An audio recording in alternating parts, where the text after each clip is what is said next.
Hello, hello. Julie Bartkus here, coming to you with this live training, answering some of the hot questions that I've been getting this week. So, the questions have been revolving a lot around workplace gossip. And this is a huge topic, and it's a topic that I love to talk about because it's one of the first topics I started speaking about when I started my speaking career 20 plus years ago. So, if you have any questions that you would love answered about workplace gossip, please feel free to shoot them through in the comments. In order for me to see them, since I am in the StreamYard studio right now, you will need to go ahead and accept StreamYard. Just click on that link, and I am broadcasting live into my Leading Workplace Happiness group on Facebook and to my LinkedIn channel and also to YouTube. But workplace gossip is something that has been a hot topic for a long, long time for me. And I used to get calls from all over the world, especially when I wrote my first gossip program to help teams eliminate workplace gossip. But I would get calls from all over the world saying, Julie, how do we stop the gossiping that's going around? And I would even get calls from business owners telling me how the gossip took their business down and how they're no longer in operation because they just couldn't get their staff rowing in the same direction. And it's not an easy topic to talk about. And a lot of times leaders just want to tell everybody, hey, stop gossiping. But then they don't necessarily know what you mean by that. So, one of the things that I found is that you have to have a clear definition of what gossip is and what gossip isn't. So start with a clear definition. So if somebody's going to come to me and say, Julie, how do we start eliminating gossip? Where's the starting place? I would say start by defining what it is and what it isn't. And one of the things that you could do is take close to reality situations that are unfolding in your workplace and classify those things as gossip or not gossip. So this is gossip, this is not gossip, this is gossip, this is not gossip, and have a boundary around that communication so people can clearly understand and really identify when they are gossiping. And we even developed a little quiz that team members can take to help them determine if they are or aren't gossiping. And it's like 10 simple questions. Maybe I should put that back out there for you guys. So maybe I'll have to bring this gossip program back to life because there's a lot of good stuff in it. So if you're here tuning in, feel free to say hello, or if you're listening to the replay, say hello as well. I'd love to hear from you and to hear what your questions are regarding gossip. So I'm just going to take you through some of the principles that I teach with workplace gossip to hopefully give you a start with eliminating it. So as I mentioned when I first started this video, is that we have to really clearly define what gossip is and what gossip isn't. And there's been many leaders that I've worked with that have simply been telling their teams, hey, stop gossiping. But then they're left thinking, okay, does that mean we have to stop talking? What does it really mean? So, one of the definitions that we've come up with is that gossip is passing along information that's not relevant to anyone doing their job effectively. Now, that's a pretty stringent definition, but if you want to say, here's where the boundary is, and then decide how much do we cross this boundary, because maybe we're going to talk about personal information or our personal lives, and is that gossiping and is that destructive in the workplace? But a lot of times, employees really have difficulties putting those good professional boundaries in place. And many times, leaders do as well. So it's really important that you look at the component of gossip and say, okay, what's the boundary going to be? And I encourage you just to take some index cards or some little colored cards that I often use during my trainings and write down different situations that have unfolded throughout the week or throughout the month, and then at a staff meeting, at a team meeting, go through those situations and say gossip or not gossip, gossip or not gossip. Because there's this fine point, especially if you're working with a team of women, where we're just thinking that we're caring by asking questions about the person and what they're going through, when really there's a line that's being crossed and a boundary that's not in place. So get clear about it. And again, the definition that we use and that we came up with is passing along information that's not relevant to anyone doing their job effectively. So if I'm a coworker and I come to Susan and I'm talking about uh, Joe, Susan could be like, all right, does this have anything to do with me doing my job effectively? And if not, she could choose to end that conversation or implement another strategy that will help her to be more constructive in the workplace. And when you're a leader, I really want you to think about the conversations that you're having and ask yourself the question: is this conversation uniting my team or is it dividing them? And typically, conversations that go on behind people's backs can be construed as gossip, whether it's hurtful or not. But if something's going on with one person, that person should really be involved in that conversation. And if they're not, and we're talking or we're venting, venting is really just another phrase for gossip, typically, especially when it's venting about one coworker to another coworker. So really be careful about these terms that you're using. So, leaders, clarify what gossip is, what gossip isn't. Then what you want to do is really look at, well, what's the cause of gossip? What's creating gossip to happen?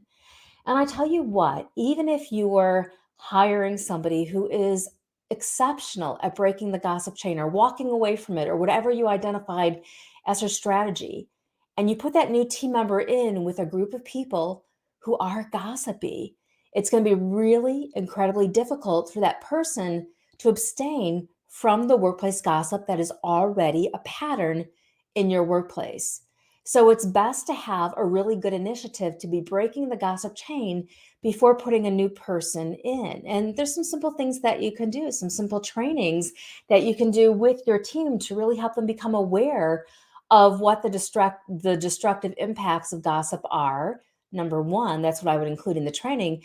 And number two, how it really damages their own professional reputation in your workplace to engage in gossip. So those two kind of go hand in hand, but they're really important to train your team on what are the destructive impacts of gossip. And I could think back to a situation for myself growing up in my old neighborhood. We had a kid in that neighborhood that we made fun of. And I remember he had a voice like Woody Woodpecker, and he was somebody who we picked on and we teased. And one year, my mother decided to make a little extra money by babysitting some of the neighborhood children. And well, who did she take on as a client? It was this kid's mom. So this kid, who everybody picked on, was now coming over to our house after school. And I remember thinking to myself, ugh, the kid that everybody's picking on coming over to our school, great, we're in this group of people now. Thinking of myself like, how am I going to be in with the gossipers if I can't gossip about the kid who's coming over? But we did gossip anyways. It's what kids do. And we were all talking and making fun of this kid before he came over to our house. We had a group of friends over, and one day he didn't show up. And we started thinking about it and talking and teasing as we do as young kids, saying, oh, well, good. Well, maybe something happened and we won't ever have to see him again. And little did we know in those moments, his bus got into an accident. It crashed, and this kid was thrown out of the window, and the bus rolled on top of him.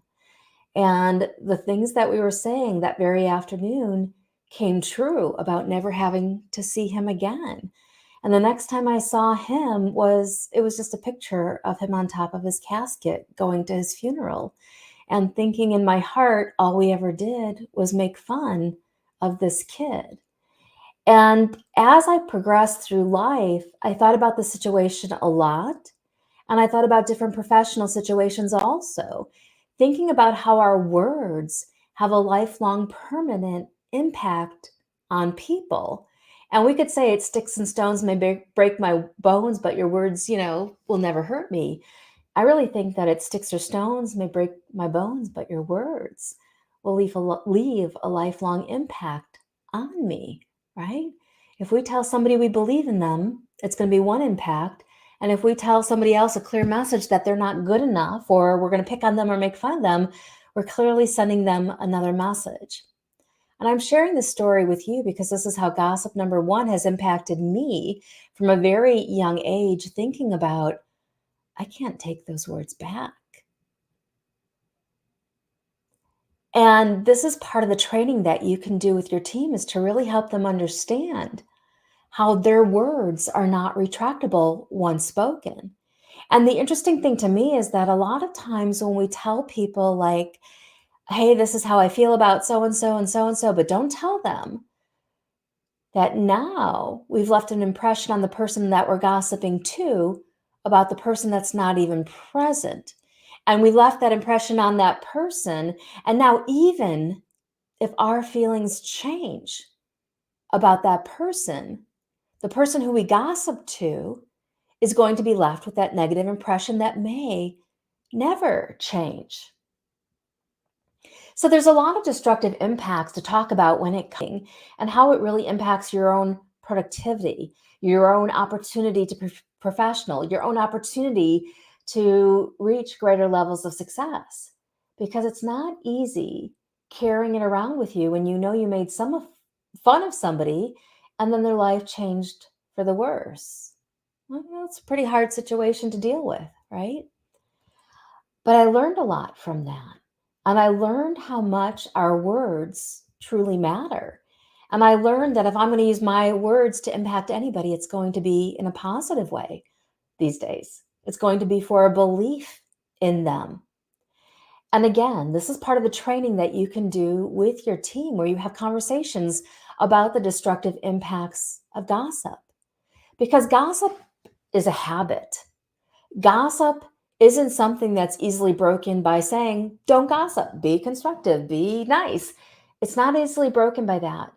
But if you help team members, especially if you have a gossipy staff right now, if you help them see and understand how their words can leave a lifelong permanent impact on somebody's life, and you help them develop the motivation to want to make constructive change happen, that's when they'll have the motivation to stop or to refrain from participating in gossip. But when you have a gossipy team, you throw an incredible new team member into the mix who's going to break out of it. It's really hard, because the need, especially for women, is more of a need to fit in the workplace. And I remember even as a teenager thinking, oh, if somebody gossiped to me, oh, I'm in the in crowd now because they trusted me with that information. But when we look at what we're trying to fit into, we have to ask ourselves the question from the highest place within ourselves, is that really what I want to fit into? Or do I want to use my words to inspire, to up level, to encourage? So when it comes to working with your team and you're trying to break the gossip chain, you're trying to eliminate workplace gossip, start by defining what it is. Engage your team in an activity that says, is it or isn't it gossip? And write down close to reality situations and then classify those. And then we have to understand that workplace gossip is a habit. And what can we do to replace that habit? So it's simply not enough to say, don't gossip, stop gossiping, talk nicer. But what are specific things team members can do to break out of that gossip chain, so that when somebody comes to them to gossip, what's in their toolkit to break away from it? And I think I have about 5 different things that I train teams on when it comes to transforming workplace gossip, to practicing a new habit. So 5 different habits to replace the old gossipy habit. Would you like to know what those are? Let me see. I'm going to see if I can remember all 5 of them off the top of my head.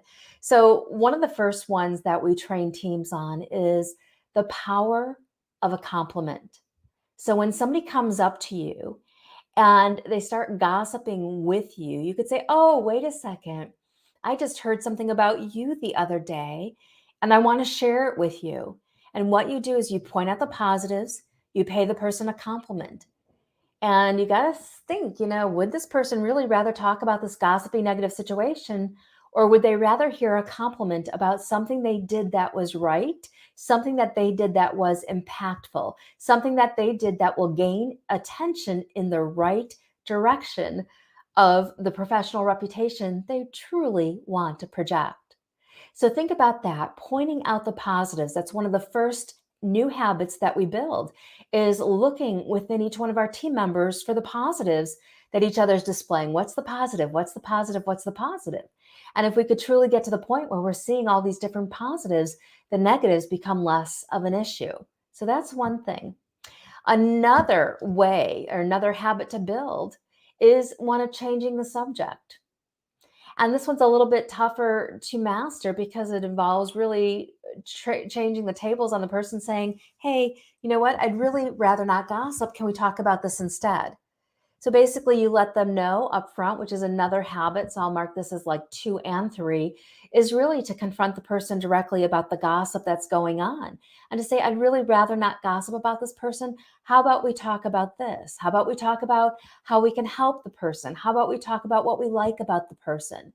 So that's a new habit to build instead of just getting pulled into the gossip going, ooh, what's going on today? Because when we gossip, an employee's agenda hijacks the agenda that we have as leaders, the agenda that's going to bring us closer to the vision coming into fruition. Make sense? And again, if you're here tuning in, please accept that StreamYard link. If you're tuning in live with me, I am broadcasting live on my Leading Workplace Happiness group. You could feel free to come there on Facebook and join us, as well as my YouTube channel. I hope that you'll subscribe, our brand new workplace channel on YouTube and then also on LinkedIn. All good places to be. So we have changing the subject, we have pointing out the positives, we have confronting the issue directly. Then what we also want to do is really think about the habit of walking away. And this is why when you train a team on gossip, it's really important that you do it as a group so that everybody gets on the same page and they could start practicing and working with the new habit that we're going to be building in the workplace, which is a non-gossipy habit, pointing out the positives, changing the subject, being direct, and then we have walking away. And with walking away, this can be the toughest one. But there are employees and companies who have gotten fired for merely being associated with the gossip. So even if you're not speaking the words and participating verbally in gossip, it doesn't matter. Just by listening makes you part of the gossip cycle that we want to break. It's a toxic cycle in our workplace. So you want to let people know and you want to train them on the act of just being able to walk away from the gossip. And we'll do this through role plays in different ways. But you really want to help them just to say, it's okay to walk away from that conversation. And you could say, I would rather not gossip and walk away because your job as an employee, and this is what you'll tell your staff, can be on the line if you choose to participate in workplace gossip. So choose to walk away, choose to be bigger than the present situation that's unfolding with people who want to gossip. And I know in some places it's a cultural thing where it's like, okay, gossip is good, making fun of people is good, sarcasm is good, but all of those things can be really hurtful, especially in the workplace. And another thing to ask your team is how do you want to be perceived in the workplace? And have them write it down because not too many people want to be perceived as the gossiper. Not too many people want to be perceived as the pot stirrer. Yet it's a habit, yet it's a role that they fall into. So when you start bringing awareness to the destructive impacts of being part of the gossip chain, when you start bringing to life that, the fact that you believe in your team members and you hired them for a reason, and it's not to be part of the gossip, it's to be bigger than the gossip that's occurring, right? So if you talk to them about how they want to be perceived, have them write down that word, then it gives them a different picture, a different identity, a different role that they could start aspiring to in the workplace. And if your workplace is gossipy, yeah, you could say, all right, everybody, we have a no gossip zone. There's no gossiping here. But those Band-Aid solutions only do so much good. I found the true value in really communicating with your team and helping them understand the destructive impacts of gossip in the workplace and on their lives. talk about how gossip, and I shared with you my story of the kid that we picked on, and that's a true story. He died, and I just saw the picture of him on his casket, having to think about all the different things that we said and all the different ways that we picked on him. And to me, especially as an older person, it was absolutely heartbreaking to reflect back and think upon during that child's short life. He was teased and he was picked on, and I was a part of it. So, what I want to be a part of now is making sure that my words uplift, making sure that my words inspire. And once your team gains awareness in terms of how they really want to be perceived and the impact that they really want to make on other people's lives, it's going to be hard to become part of the gossip chain. So, help your team break out of it and share with them some of the ideas that I've shared with you in this quick training on gossip. And if there's any questions that you have while I'm still here live with you, or anything you think of after we wrap up, please leave me a comment, leave me a question, and I will either come back and do a future video on that topic, or I'll respond to you. But I really want to help you break one of the most toxic things that happens in our workplaces. And here's the other thing to understand about gossip. Oh my goodness, and this could be like a 2-day conversation here, is that gossip is a symptom. Gossip is not the problem. Gossip is the symptom. So, as a leader, we have to figure out, well, hey, what's the real issue that's going on that's leading to the problem or the symptom of gossip, right? So, this is cause and effect. So, there are many different things that will lead your team on the path of gossiping. And it's up to you to take a step back or to work with somebody like me who can help you take a step back and go, here's what's being modeled from the top down that's causing a negative chain reaction of events to unfold, of toxicity to explode. Oh, bug. Of toxicity. That was, talk about toxic. Perfect timing there. Toxicity to explode in the workplace. So really think about that. Think about it as it's the effect. It's not the cause. What's the cause? The cause is something that's being modeled from the top down that's causing a chain reaction. All right, this bug, I don't know where it is to find it. All right, so I hope you enjoyed this mini training. I hope you'll stay tuned for more. And please feel free to share a comment with me, and I will come back and I will have further conversations with you. But one of the most toxic patterns there is in our workplace, toxic habits, is gossip. But gossip itself is not the problem. It is the symptom of a greater problem. If you need help, don't hesitate to reach out and say, Julie, I really want to understand what's causing the toxic symptoms that I'm experiencing in my workplace. All right, I'll be back with more soon. Talk to you later. Take care.